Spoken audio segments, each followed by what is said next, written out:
what job should marketing get done in a company?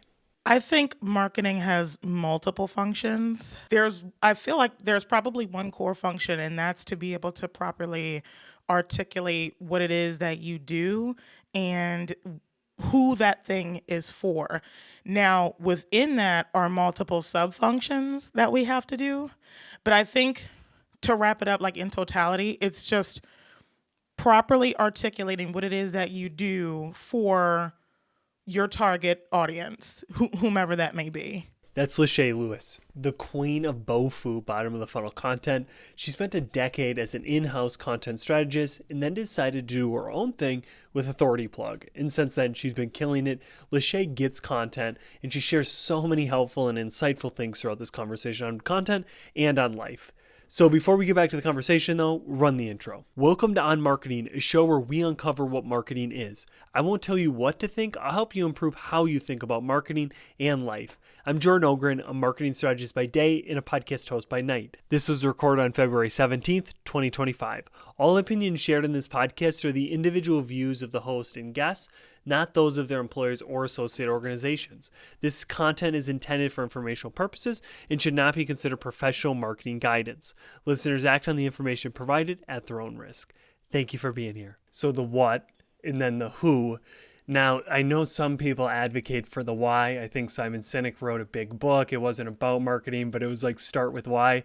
How do you think about that? Does marketing kind of push forward the why? Does the why even matter if your product or service doesn't deliver on what? Like, how do you think about the why? Because you touched on the what, the who, maybe the how to is part of that what, but the why, is that something that marketing talks about, should focus on? I think it's one of the most important things, although I didn't mention it, but yes, it is one of the most important things, like, because the why is, like, what triggers them to initiate the search in the first place. The why is where the pain points are sitting at, so it's like, once you know those things, it's like you can better speak to the why.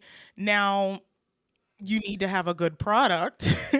That's another episode, but, if you can at least, like, properly articulate what their pain points are, and even more importantly, how you're able to solve those pain points, that's when I think the why, I mean, it's important regardless, but I think, like, that's when you can really start to hammer into that why, and not just why, but what are the emotions behind that why? Like, what are they feeling? Are they, do they have anxiety about it? Is it costing them money? Is it sucking their time? Like, what's the downside of this why, and what are the emotions that are driving this why? Because there's always an emotion behind it, right? We you know buy with emotion, then justify with logic, right? I wholeheartedly believe that. And if you just get down to the why, and again, the emotions behind it, you can not only will you be able to tackle, like, the actual why, but you'll be able to invoke that emotion behind it. And of course, like, emotion is that thing that gets them to make the purchasing decision a lot of the time. That makes a lot of sense. It definitely, to your point, it's a whole nother episode. I think it's more on this, like, which I've seen people on LinkedIn talk about this. It's like, should you have a strong brand or should you have a strong product? And I think it's interesting to kind of like inverse those: a really crappy product with a great story and a really great product with a crappy story. Honestly, I'm going to take the great product and crappy story every time. And that's why it just, for me, like when I read Simon Sinek's book, it made sense, like, start with why. But then, like, the more I've gone through business, I've heard some great whys and why you started this business and why your product should exist. And then I use the product. I'm like, like, this just isn't it. And so it makes me start to realize I like the what and the who first. And then, like, the why is important. There's emotion, all that. But if you just start with the why and then you're struggling to grapple, like, how to, like, what's my product actually fit for who and all of that, how do you wrestle with that? Do you see any of my points, or do you think maybe I've read too much on something cynic and maybe I'm, like, sick of that take? I'm not sure. I just think sometimes we overvalue the why of, like, why someone does something, where in the end it's like, I just need gas in my tank. I don't care why you're a gas station. Right. Yes, I do think there's, like, an over indexation on that a lot of the time. I think, especially when it comes to, like, SaaS, it's like, you know, it, it, it's it's it is about some of the why, but honestly, it's like companies that have a bad product but a great story would still probably sell more than companies with a great product and a bad, you know what I mean? Like it the yeah, and I've noticed that quite a bit too, but it's like you got to have both. Like you got to have at least some sort of a captive. And when I say story, I don't even necessarily mean like, oh, this is how we were founded and this is how we got started and blah blah blah. That I think that relates more to like founder led brands, right? So if we think about like Dave Gerhardt and Adam Robinson and people like that, yes, because they tie their story into what they're doing, even myself to a certain degree, where I'm like tying my background and all the personal struggles I've been through into this thing that I'm building. But it's like if we're talking about like enterprise, Salesforce, like I don't really think people care about that too much. They more so care about, okay, what's the immediate problem that I'm having? Like, okay, what is my CMO upset about that I need to like get in place? Or maybe you are the CMO and you're reporting to the founder, right? And you're like, okay, what do I need to get in place? And so it's like not always that deep. Like, oh, like you said, like I don't care why you're a gas station. I don't care about the backstory. I just need some gas. You know what I mean? Like, so I feel like that's even more prevalent in SaaS, but also again, I think there's a delineation between like big enterprise companies and then like founder led brands. There's a split there. With the founder led brands, people do actually care about, okay, who are you? So me running a consultancy is like people care about who they're buying from. Like they know I've got the skills, right? I put out the content and all this and that. They know that all day long, but it's like, okay, who is Lashay as a person, as an individual? Like what are her values? What does she think about content marketing? You know what I mean? So it's like, yeah, th- it plays again less enterprise SaaS and more founder led, that storytelling element, I feel like. I like that. I think there is the delineation as you're talking about. I think that's so valid because I think with DeepSeek, which recently was released, like I think with where we're at now in SaaS, it's very easy to copy maybe some bits of it, but I think the story is very hard to copy, or maybe even taking a step further is your strategic narrative. Like now going back to your definition, how does that how do you actualize that with what you do with the bottom of the funnel content, talking about the what in the who? Obviously, good bottom of the funnel content has to be towards a direct person, a who, and a what. So talk me through how you execute kind of your job of marketing with your exact work of the bottom of the funnel content. Yeah, so it's a layered process, right? It's not like, oh, I come in and one thing done and then we're off to the races. Like it's a very layered process. It comes from working for agencies that I felt did not do the process the right way, meaning that the you know the prospect would come in, the founders would sell them, then once they landed, they hand it off to a junior, and then the junior is responsible for getting results for an enterprise SaaS level product. They don't even know the first thing about. First of all, they don't know about the product, they don't know about the ICP. It's like you're setting them up for failure, right?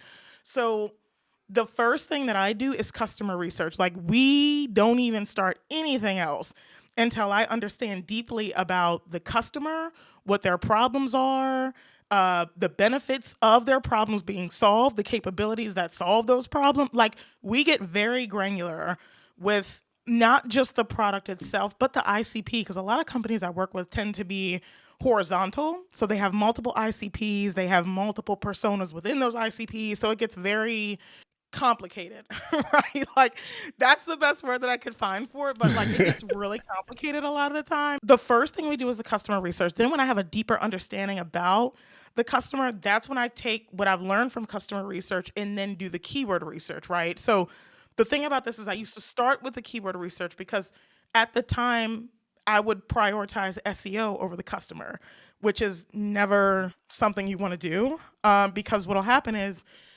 you'll rank all day long, right? And that's fine, but there's a difference between ranking and actually converting.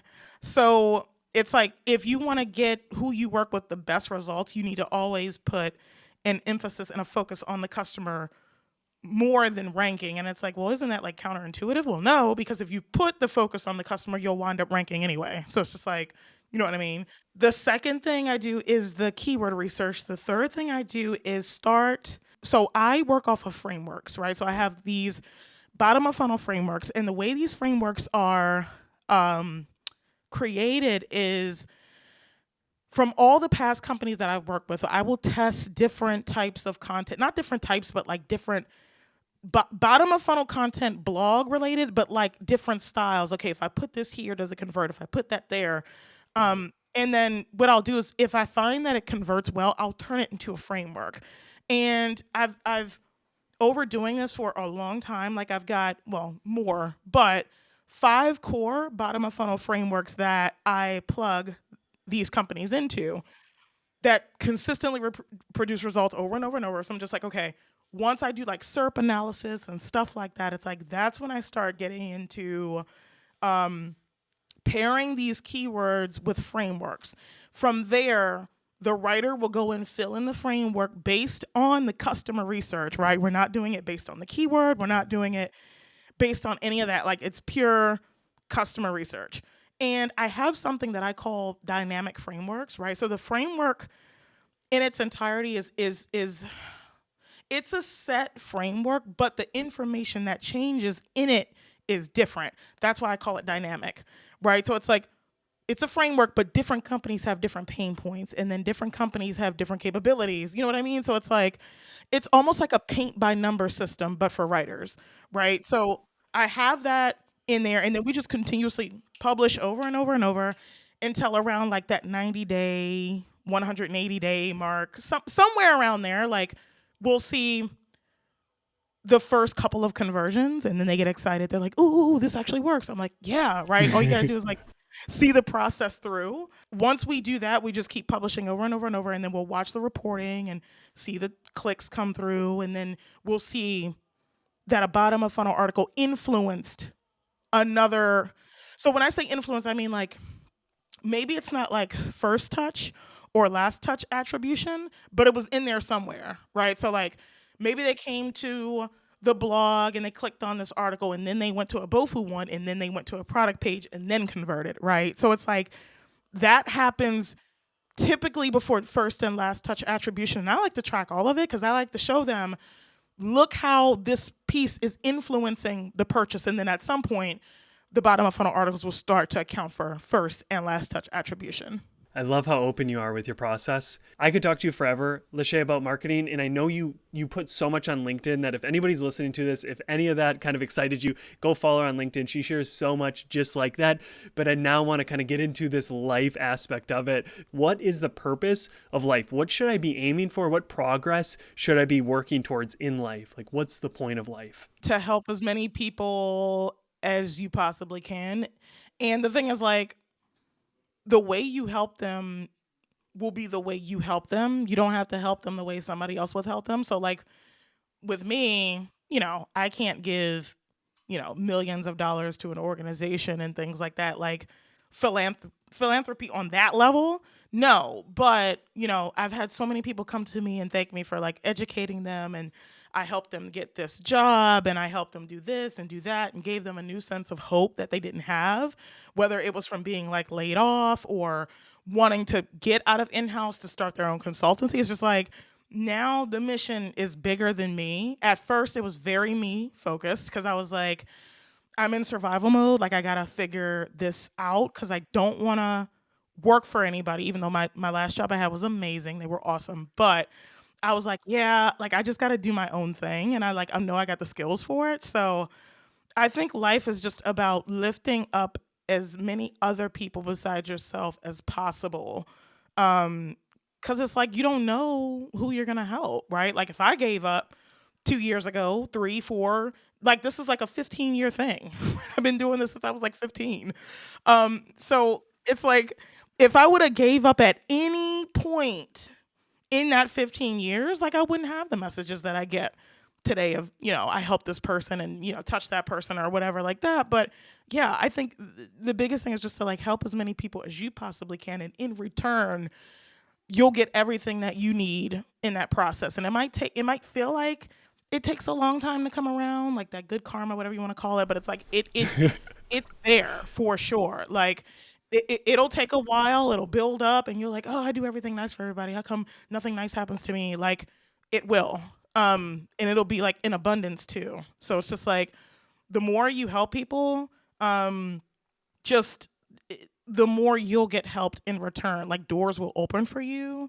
All types of things will happen. It's really hard to kind of condense into words and explain. Even if I just talk about what I've been through, just the past 2 years alone, it's been amazing. But the my favorite part about this whole thing is just like being a helping hand to other people. Yeah, for sure.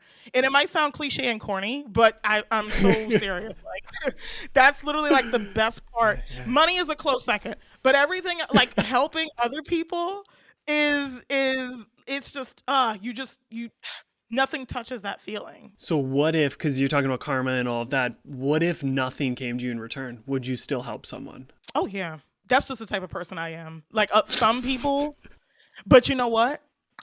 Nothing didn't come for a long time, for 15 years, you know?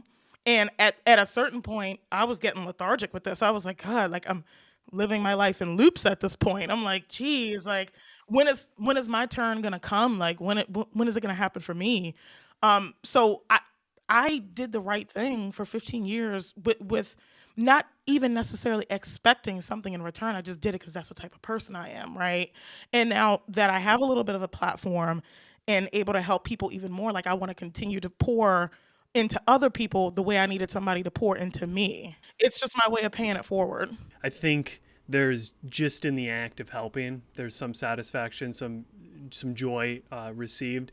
I 2-3 years ago got laid off, and it was funny enough. There was someone from our church moving, and I instantly knew. I had been reading books about this kind of concept of active love. So if you're in a very low state, if you love someone, you're almost always going to rise out of that state. So it was instant that I was like, I'm going to be selfish in this selfless act. I'm going to go help this person move. But I completely knew, A, that was going to help me, the feeling of helping them, A, my mind's B's not on it. So I think if you need to be convinced to help someone, I think the karma argument is valid, because you do eventually get whatever you put into others or to this world.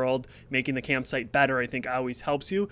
But it's also just, I recently read this book by Ryan Holiday, Right Thing Right Now. It's just also the right thing to do, like right thing right now. And that's been a concept of like justice for all people could never have happened if someone didn't help somebody that was not either them or they didn't need to help them. If you think of all sorts of movements, the women's movement, African American, there was somebody on the other side that said, I'm going to help because there's nothing. Now, some people do help because they can try to like manipulate or gain things, but there was somebody that was like, I'm just going to partner with Martin Luther King. I'm just going to help him, but there's nothing I can give, or a man helping a woman during their battle. So I just find it's like a good practice to do. But you touch on something of like, I was focused on myself. There's this eccentric ring egg that this man I follow, Richard Rohr, talks about how there's my story, there's our story, and there's the story. And it's this evolution that we almost always start on my story, and then you go to the next eccentric ring of like our story. So it's my people's story or it's my group's story, but then you get to the highest level is it's the story.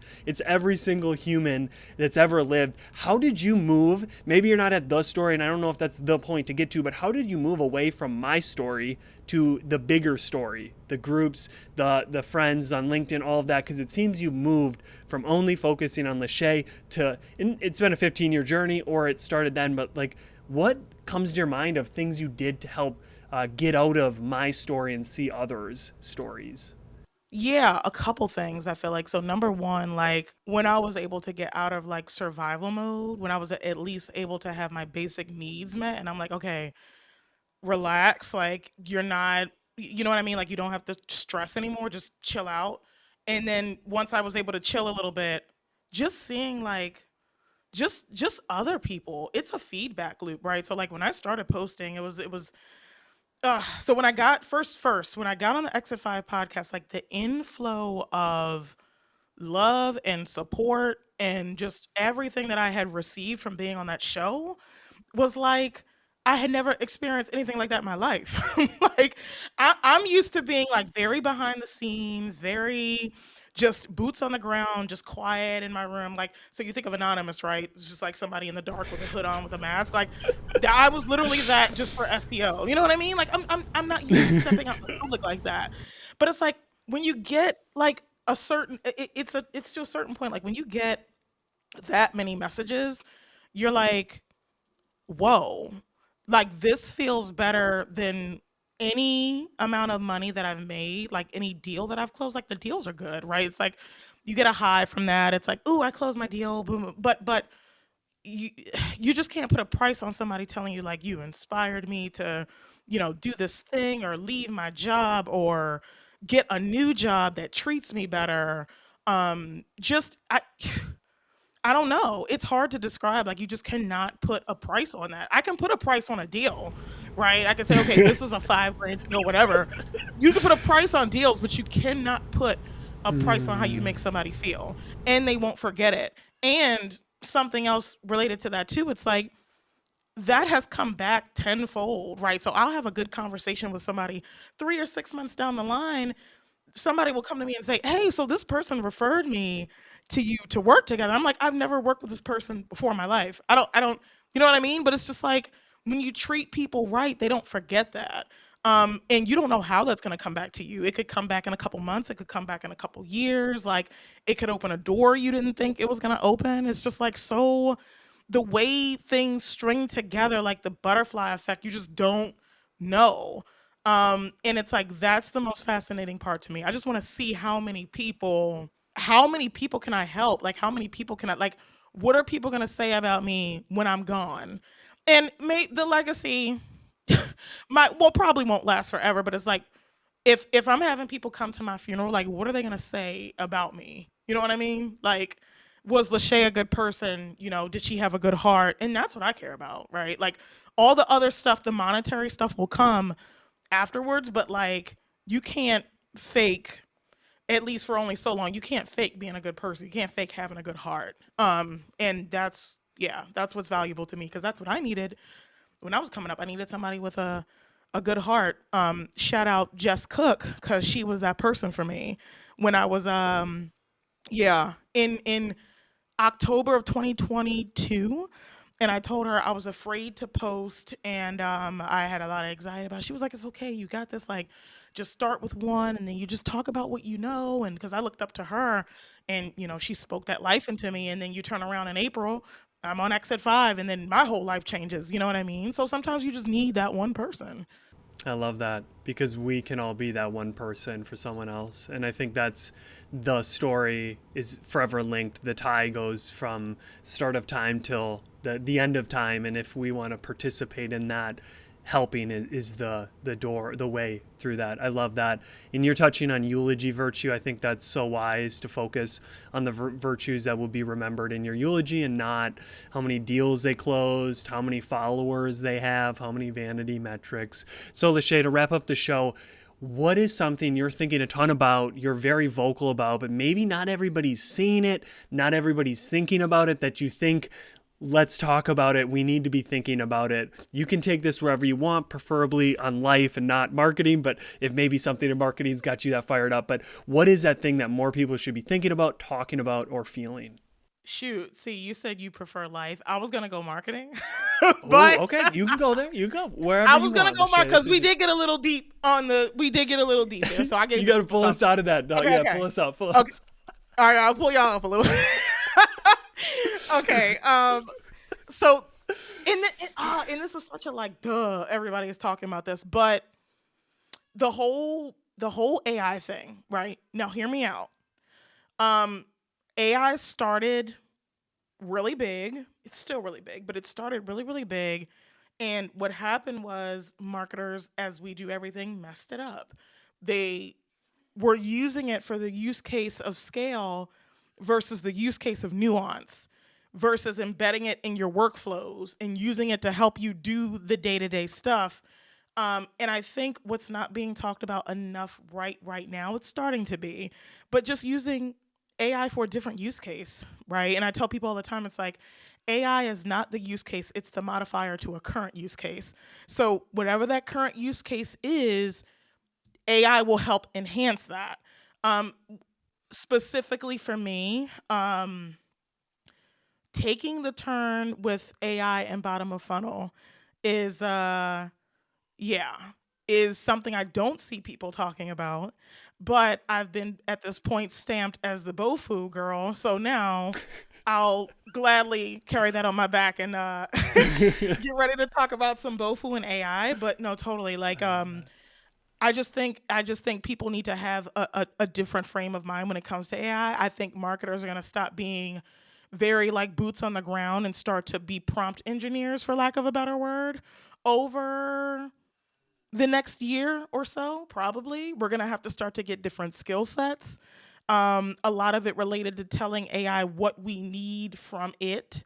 Um, and I just think our roles are going to start to change and shift a bit. Um, yeah, and people aren't. It's like people do talk about it, but I don't see it a whole lot where it's like people, okay, here's what's going to happen in the next 12 months. Here's what you need to do in order to prepare for what's going to happen over the next 12 months. Yeah, I think people are talking about it, but not in the way in which you're talking about it, which I think is really important. I recently had a really silly way of thinking about it in the sense of process first and then prompt. I think too many people are prompt and then process. So I get a great prompt and then how do I, kind of jam it into a process versus like, what's my process?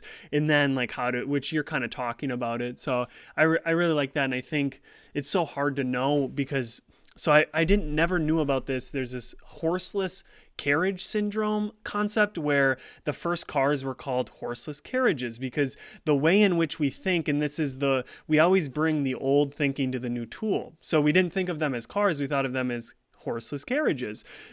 So like that is something that I constantly think is like, scale maybe was a way that we were like focused on. So we just bring that into it. How can I send as many cold emails, DMs? And it's just like, no. We need to rethink how we use this hammer. We can't use it the same way we use the spear. So I really like that. I think there's a lot of people maybe out there that are talking about that. I haven't found it yet. So I hope more people start to get loud about that. I totally agree with you about the process part. And one thing I did not realize up until this point was that I was terrible at writing from a blank page, right? So I built my consultancy all around my weaknesses versus my strengths. And a lot of my weaknesses was like process driven. And just everything from the frameworks to the customer research to the keyword research is very, very process driven. And it starts to make me wonder, how can I make this to be more pragmatic? And kind of just shift that narrative to be more AI native, and while still keeping the quality, because I think that's a big one, right? Like a lot of AI companies just focus again on scale and just let go of the quality thing altogether. They're just like, well, it's fine until people's traffic are plummeting, and they're like, okay, what did I do wrong? But it's like you just published 400 articles in 2 months, bro. Like that's what you did wrong. You know what I mean? Like, and it wasn't quality on top of that, right? So I think yeah, starting to take a pragmatic approach to SEO, I think might be that next pivot for a lot of different people. And again, not the way it has been where I'm like, oh, I produced 200 articles in 2 weeks. But no, like what was the quality of those articles though? How do they tie back to revenue? How do they fit in the customer journey? So I think, I think that's where we're possibly going over the next year. I'm definitely excited, somewhat scared of whatever that future is. But thank you, Lashay, for coming on and sharing your wisdom. This was a super fun conversation and very insightful. So thank you for your time. Thank you so much for having me. And this is the end of the podcast. What one idea or topic of conversation stood out to you today? Write it down, share it with a friend, post it on social. The main thing is take action. That's how we go from theory to mastery. We need to practice. We need to put it into practice. Thank you for listening and being here, and I hope you tune in next week.